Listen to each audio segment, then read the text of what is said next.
Neve anche in pianura, le previsioni del tempo annunciano un peggioramento dalla tarda serata con precipitazioni nevose anche in pianura.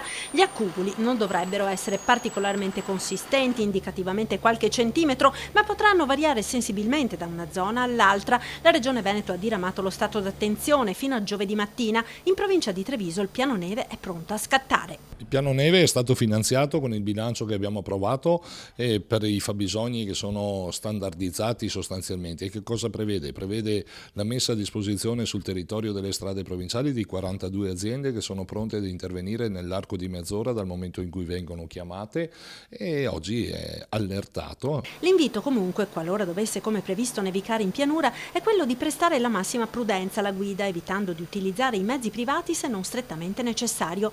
Le strade verranno pulite, ribadisce il presidente della provincia. Spazzaneve e Spargisale sono pronti a partire, essendo stati finanziati gli interventi di pulizia.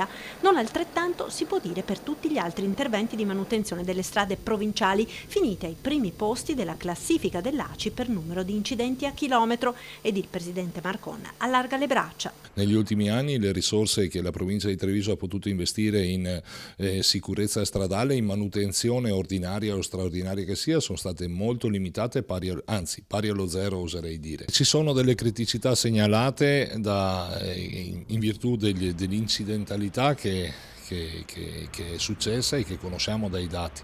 Oggi dirvi una più dell'altra correrei il rischio di creare delle illusioni che non voglio creare, anche perché non so quante risorse avrò a disposizione per la risoluzione di questi problemi.